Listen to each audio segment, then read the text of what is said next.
নামছেন? চোখে দেখতে পান না? সরি স্যার, আমি অন্ধ, চোখে দেখতে পাই না তো, তাই ধাক্কা লেগে গেছে। কিছু মনে করবেন না প্লিজ। তো সেই মেয়েটা। আপনি অন্ধ হলেন কিভাবে? একটা অ্যাক্সিডেন্টের পর থেকে। তুই আমাকে একটা রিলস বানিয়ে দে। ঠিক আছে, যা।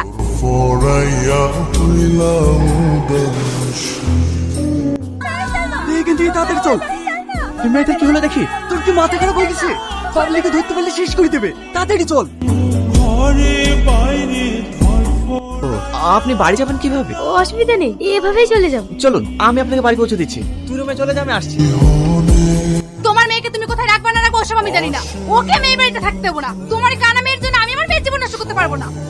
আপনার বাড়ি চলে এসেছি, আপনি যান তাহলে। ঠিক আছে, সাবধানে যাই। আমি একটা জিনিস বুঝতে পারি, সব স্বপ্নগুলো একই হয় কেন? দুটোই তো আমার মেয়ে। আমি অত কিছু বুঝিনি। ওই কানা বুঝে আমি সারা জীবন টানতে পারবো না। এমন অ্যাক্সিডেন্ট করে বসলো, এখন তো কানাকে কেউ বিয়েও করতে চাইছে না। মা, আমাকে তোমাদের ভাবতে হবে না। আমার কারণে তোমাদের সুখে সংসার নষ্ট হোক, এটা আমি চাই না। আব্বা, আমি এই বাড়ি ছেড়ে চলে যাচ্ছি। তোমাকে আর মার সঙ্গে ঝগড়া করতে হবে না। আমি চলে গেলে দেখবে সব সমস্যা ঠিক হয়ে যাবে।